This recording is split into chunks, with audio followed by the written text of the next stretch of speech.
네, 우리가 지난주까지 예수님께서 성전을 청결하게 하신 사건을 살펴봤죠. 예수님께서 6월절 가까운 시기에 예루살렘 성전에 올라가셔서 그 성전에서 환전하는 사람들 그리고 짐승을 파는 사람들을 다 쫓아내셨어요. 예수님께서 이렇게 하신 행동하신 이유가 뭐였죠? 예수님이 친히 6월절 어린 양이 되신다라는 것을 보여주기 위해서였어요. 또한 옛 성전을 대신하는 새 성전이신 예수님을 보여주시기 위해서, 그리고 그 예수님을 통해서 이제는 하나님께 예배 드릴 수 있고 하나님을 만날 수 있다는 것을 우리들에게 보여주신 거예요. 자, 그리고 나서 예수님께서는 그곳에서 그 사람들을 가르치시고 또 그곳에서 표적을 보여주셨어요. 요한복음 2장 23절부터 25절까지의 말씀을 제가 한번 읽어볼게요. 6월절을 맞이하여 예수께서 예루살렘에 계시는 동안에 많은 사람이 예수께서 나타내 보이신 표적을 보고 그 이름을 믿었다. 그러나 예수께서는 그들을 의지하지 않으셨다. 그것은 예수께서 사람을 다 알고 계셨으므로 사람에 대해서 다른 사람의 증언이 필요하지 않으셨기 때문이다. 예수께서는 사람의 속마음까지 다 알고 계셨다. 23절 말씀에 의하면 이제 예수님께서 예루살렘 성전에 올라오셔서 이제 여러 가지의 표적들을 사람들에게 보여주셨어요. 구체적으로 이제 어떤 표적을 보여주셨는지 우리가 알 수는 없지만 이러한 표적을 통해서 나타난 결과가 뭐예요? 그 이름을 믿었다. 즉 예수님을 믿게 되었다라는 것이 그 결과였어요. 자, 그런데 예수님께서는 이러한 사람들의 반응을 기뻐하지 않으셨어요. 요한복음 1장 12절 말씀에서는 뭐라고 말씀해 주시냐면 영접하는 자, 곧 그 이름을 믿는 자들에게는 하나님의 자녀가 되는 권세를 주신다라고 말씀해 주셨어요. 그리고 이제 23절에 보시면 예수님께서 행하신 표적을 보고 사람들에게 나타난 반응이 그 이름을 믿은 반응이에요. 그러면 이 사람들에게도 하나님의 자녀가 되는 은혜가 있어야 되잖아요. 영접하는 자, 곧 그 이름을 믿는 자. 지금 이 예수님의 표적을 보고 이 사람들도 그 이름을 믿는 자가 되었어요. 하나님의 자녀가 되어야 되는 거예요. 하지만 예수님께서는 24절에 보시면 그들을 의지하지 않으셨다라고 말씀하고 있어요. 자, 그 이유가 무엇일까요? 23절에 보면 예수께서 나타내 보이신 표적을 보고 라고 되어 있는데요. 이 부분을 우리가 좀 더 문자적으로 이렇게 해석하면 이렇게 할 수가 있어요. 그들이 그가 행하고 있었던 표적들을 보는 동안 그 이름을 믿었다. 그러니까 그곳에 있었던 사람들이 이 성전 청결을 하신 예수님을 못마땅하게 생각을 했었잖아요. 그런데 이제는 예수님께서 행하시는 이런 다른 표적들이 신기한 거예요. 그리고 또 자신들에게 이익이 된다고 생각했기 때문에 예수님께서 표적을 행하시는 그 순간만큼은 그 이름을 믿었다라고 볼 수가 있어요. 근데 이 믿음은 진짜 믿음이 아니죠. 예수님에 대한 이들의 믿음은 가짜 믿음이에요. 예수님의 표적이 의미하는 것, 그 표적이 나타내는 것, 그 표적이 담고 있는 것, 즉 예수님이 메시아이시고 하나님의 아들이시다, 구원자시다 라는 것에 대한 믿음을 고백하는 것이 아니라 단지 이제 표적만 보고 예수님을 마술사로 혹은 특별한 능력을 갖고 있는 그런 사람으로 바라보았다, 받아들였다 라는 것을 의미해요. 그것이 이들의 믿음이었어요. 그래서 24절 하반절에 보면 예수님께서는 그 사람들을 다 알고 계신다라고 말씀하고 있는 거예요. 이어서 25절에서 보면 예수님께서는 이미 사람들의 마음을 다 알고 계세요. 어떤 마음을 갖고 있는지 각 사람의 마음을 다 알고 계시기 때문에 그들의 믿음이 이거는 옳은 믿음이 아니라 칭찬할 믿음이 아니라 잘못된 믿음이라는 것을 분명하게 알고 계셨던 거예요.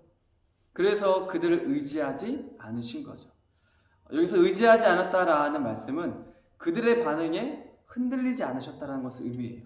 그들의 믿음이 가짜 믿음, 어리석은 믿음이었기 때문에 예수님은 흔들리지 않으신 거죠. 그들을 믿지 않으셨던 거예요. 이와 연관해서 이제 요한복음 3장에서 등장하는 니고데모라는 사람 역시도 예수님께서 행하시는 표적을 보고 그에 대한 믿음이 있었지만 이 믿음은 불완전한 믿음이라는 것을 이제 예수님과의 대화에서 분명하게 드러나게 되는 거예요. 예레미야 17장 10절에 보시면 각 사람의 마음을 살피고 심장을 감찰하며 각 사람의 행실과 행동에 따라 보상하는 이는 바로 나 주다 라고 말씀을 하고 있어요. 그러니까 하나님은 나를 지으신 분이시기 때문에 내 몸의 각 기관과 세포와 혈관과 뼈, 피부 이 모든 것들을 포함한 내 몸 전체를 다 아시는 분이세요. 또한 내 마음과 생각과 감정을 하나도 숨김없이 다 알고 계세요. 우리는 아무리 친하다라고 해도 내 모든 것을 다 보여주지는 않잖아요. 그리고 부부 사이에서도 보면 숨김이 없고 거짓이 없을 수 없어요.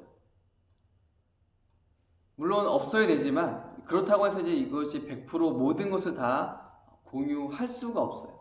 왜냐하면 매 순간순간마다 겪은 일들로 인한 내 마음과 생각과 감정의 이런 변화와 상태들을 일일이 다 이야기할 수 없다는 거죠. 다 공유할 수 없다는 거예요. 때로는 잊고 지나갈 때도 있고 때로는 말을 하지 않고 그냥 혼자 감당할 때도 있어요.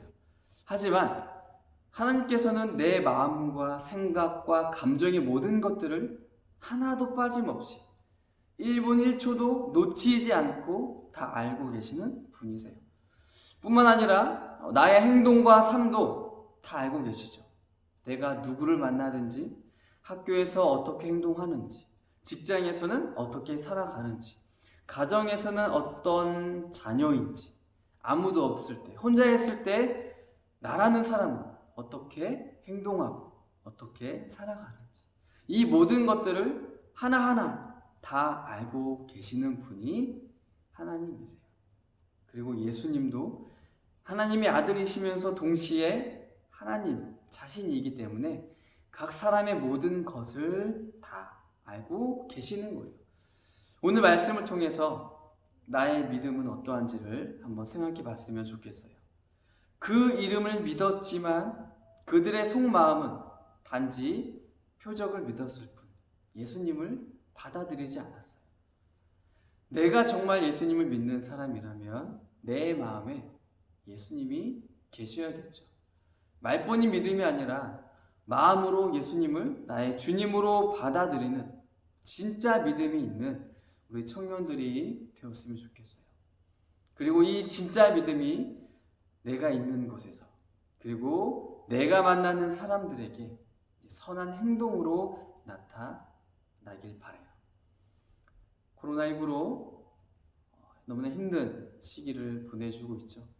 또 정부에서도 그래서 더 힘들어하는 사람들에게 또 지원을 해주기 위해서 또 머리를 맞대고 의논을 또 하고 있어요.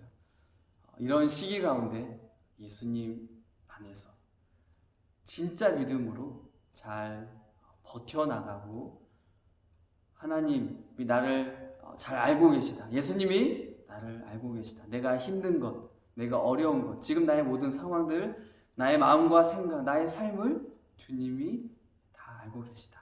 그 주님께 의지하고 그 주님께 기도하고 그 주님만을 바라보면서 하루하루 그 안에서 위로함 받고 또 힘을 얻어서 살아나가는 우리 청년부 한 사람 한 사람과 우리 믿음의 공동체가 되기를 소망합니다. 잠시 기도할게요. 사랑의 하나님, 너무나 힘든 시기를 지나고 있습니다. 특히나 경제적으로 너무나 많은 어려움을 당하고 있습니다. 주님, 개개인의 힘으로는 이것을 어떻게 이겨나갈 수가 없습니다. 그러하오니 더욱더 나의 모든 것을 가장 잘 아시는 그 주님 앞에 나아갈 수밖에 없어요. 주님께 나의 힘든 상황들을 다 이야기할 수밖에 없어요. 주님 도와주세요. 주님 은혜를 더해주세요. 이 상황들 가운데 우리가 무너지지 않게 도와주세요. 나의 삶이 무너지지 않도록, 나의 가정이 무너지지 않도록, 나의 직장이 무너지지 않도록, 나의 사업이 무너지지 않도록, 나의 믿음이 무너지지 않도록 주님 꼭 붙잡아 주세요. 주님 앞에 의지하고 나아갈 때에 우리의 모든 삶 속에 다시 회복이 있게 도와주세요. 이 지역사회 가운데, 이 나라 가운데, 또 전 세계 가운데 회복의 은혜가 있게 도와주세요. 주님 한 사람 한 사람 기억해 주시고 어디에 있든지 주님이 친히 인도하여 주시고 주님이 친히 목자 되어 주셔서 주님께서 원하시는 그 길로 인도해 주세요. 우리의 부족한 것들, 필요한 것들 주님이 다 채워주셔서 주님의 살아계심을 경험하고 주님 안에 신뢰하고 바라보고 우리 주님을 사랑하고 나아가는 청년부 한 사람 한 사람과 믿음의 공동체가 될 수 있도록 주님 은혜를 더해주세요. 감사하며 예수님의 이름으로 기도드립니다.